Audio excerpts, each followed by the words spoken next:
बिस्मिल्लाहिर्रहमानिर्रहीम। अस्सलाम वालेकुम अज़ीज़ तलबा व तलबात, एक न्यू वीडियो के साथ आपकी खिदमत में हाज़िर हूँ।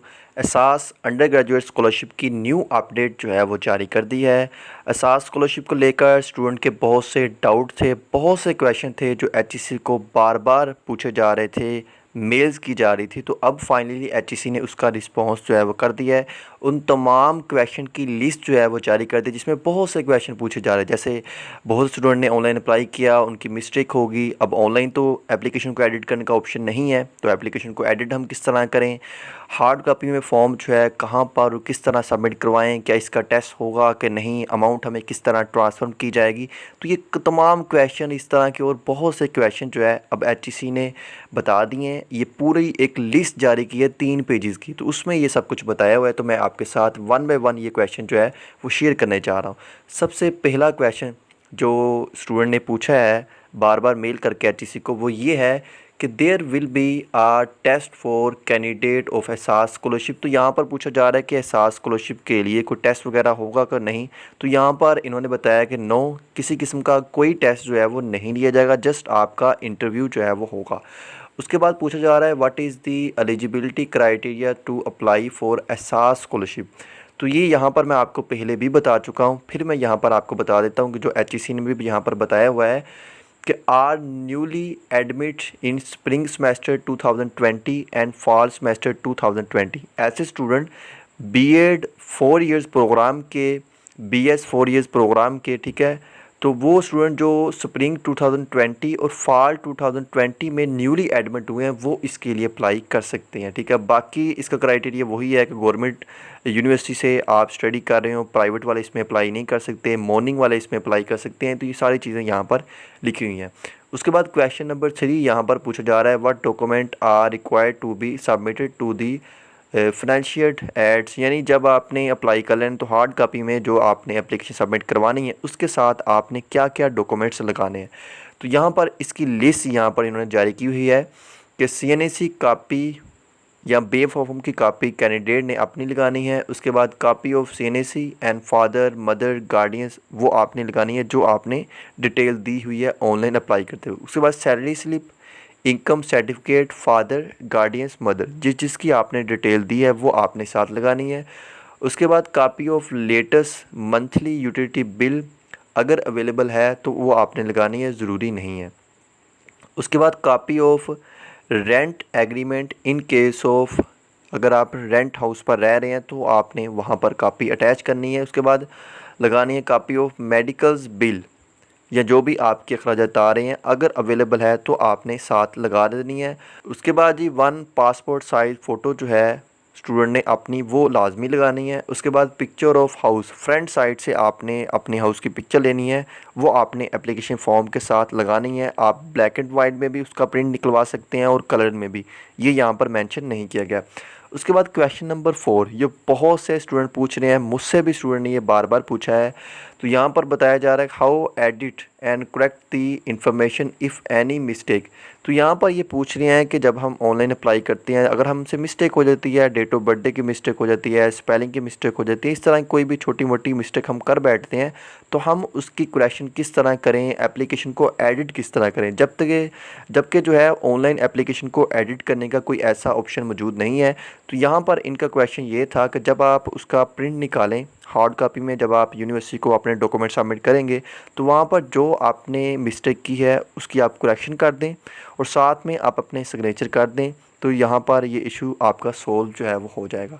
उसके बाद क्वेश्चन नंबर 5 ये पूछ रहे हैं कि are student enrol in private sectors university eligible to apply for Ehsaas scholarship. जी यहाँ पर ये पूछा जा रहा है कि ऐसे स्टूडेंट जो प्राइवेट यूनिवर्सिटी स्टडी कर रहे हैं वो इसके लिए अप्लाई कर सकते हैं तो नहीं। तो इसका जवाब है कि नो, ऐसे स्टूडेंट जो है इसके लिए अप्लाई नहीं कर सकते। उसके बाद क्वेश्चन नंबर 6 पूछा जा रहा है can a student of government college affiliated college apply for Ehsaas scholarship. तो इसका जवाब भी नो है कि कोई भी एफिलिएटेड कॉलेज या गवर्नमेंट हो वो भी इसके लिए अप्लाई जो है वो नहीं कर सकता।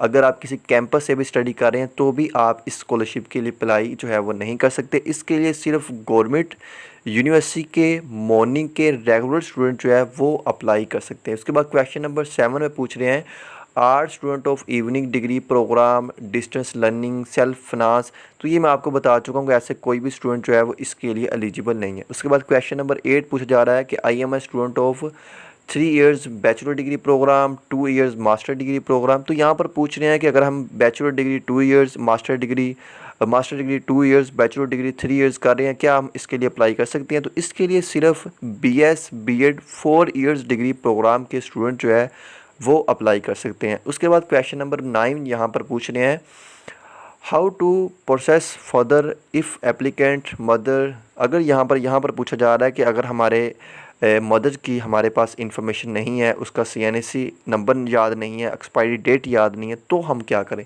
तो यहाँ पर ये बता रहे हैं कि आप अपने फादर ब्रदर या सिस्टर की भी CNAC नंबर दे सकते हैं, उसकी आप डिटेल लिख सकते हैं, इसमें इतना कोई इशू नहीं है। उसके बाद क्वेश्चन नंबर 10 यहाँ पर पूछ रहे हैं कि if student father is retired jobless labour. तो यहाँ पर ये पूछ रहे हैं कि अगर हमारे फादर रिटायर हैं, जॉबलेस हैं, लेबर हैं, तो हम उनके इनकम सर्टिफिकेट है वो किस तरह ऐड करें? तो यहाँ पर ये कुछ पॉइंट्स यहाँ पर इन्होंने बताए हुए हैं। अगर आपके फादर जो है रिटायर्ड हैं तो आप साथ पेंशन बुक या लेटेस्ट बैंक स्टेटमेंट जो है वो आप ऐड करेंगे। उसके बाद अगर आपके फादर जो है लेबर्स हैं, शॉपकीपर्स हैं, प्राइवेट जॉब कर रहे हैं, तो आपने जो है अपनी अंडरटेकिंग ऑफ इनकम सर्टिफिकेट जो है वो आपने साथ अटैच करना है। आपने जो है स्टाम्प पेपर लेना है, मिनिमम अमाउंट वाला 50 रुपये वाला भी आप ले सकते हैं, वो यहाँ पर मेंशन नहीं किया गया। उस पर आपने जो है अपना इनकम सर्टिफिकेट बनाकर सबमिट जो है वो करवा देना है। उसके बाद पूछा जा रहा है कि अगर आपके फादर जो है आउट ऑफ पाकिस्तान रहते हैं तो आप क्या करें?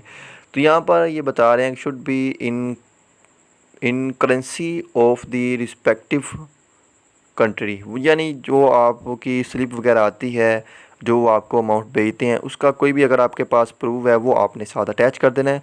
उसके बाद पूछ रहे हैं कि इफ़ फादर इज़ जॉबलेस, यानी अगर आपके फादर जॉब नहीं कर रहे तो आपने किसकी इन्फॉर्मेशन लिखनी है? तो यहाँ पर बता रहे हैं कि जो आपको फाइनेंशियल तौर पर सपोर्ट कर रहा है उसकी इन्फॉर्मेशन जो है आपने लिख देनी है, कोई इसमें इशू नहीं है। तो यहाँ पर क्वेश्चन नंबर 11 में पूछ रहे हैं कि हमने ऑनलाइन किस तरह अप्लाई करना है। तो इस पर मैं एक कंप्लीट डिटेल वीडियो बना चुका हूँ, तो आप वो देख लीजिएगा। तो सिंपल सा तरीका है जी, आपने सबसे पहले जो है वो अकाउंट बनाना है। ये यहाँ पर आपको लिंक दिया गया, इस पर जाना है, आपने अपने सारी डिटेल जो है फिल करनी है, हार्ड कॉपी में उसका प्रिंट लेना है और अपने कॉलेज में जो है यूनिवर्सिटी में जो है वो आपने सबमिट करवा देना है। तमाम डॉक्यूमेंट्स उसके साथ आपने अटैच करने हैं जो अभी मैंने आपको बताए हैं। उसके बाद question number 12, I have fill the online application form, may I submit hard copy of the application form to HEC या BISB। तो यहाँ पर पूछ रहे हैं कि मैंने ऑनलाइन एप्लीकेशन फॉर्म फिल कर दिया है, क्या मैं ये फॉर्म HEC को या बेनज़ीर इनकम सपोर्ट प्रोग्राम को सेंड कर सकता हूँ? तो यहाँ पर बताया जा रहा है कि आपने जो है HEC को या BISB को सबमिट नहीं करना, ये हार्ड कॉपी में जो फॉर्म है आपने अपनी यूनिवर्सिटी में सबमिट करवाने हैं। उसके बाद क्वेश्चन नंबर 13 पूछा जा रहा है इस awarded scholarship transformable if any other university. जी हाँ, यहाँ पर पूछा जा रहा है कि अगर मैं ऑलरेडी ये स्कॉलरशिप ले रहा हूँ तो मैं अपनी यूनिवर्सिटी चेंज करता हूँ, क्या वहाँ पर भी मुझे ये स्कॉलरशिप मिलती रहेगी? तो इसका जवाब नो है कि आपको वहाँ पर स्कॉलरशिप नहीं मिलेगी, सिर्फ आपको यहाँ पर मिलेगी, ये ट्रांसफरेबल जो है वो नहीं है। उसके बाद जो है क्वेश्चन नंबर 14 पूछा जा रहा है कि what is the last date. तो इसकी लास्ट डेट जो है 30 अक्टूबर 2020 है, उससे पहले आप अप्लाई कर सकते हैं।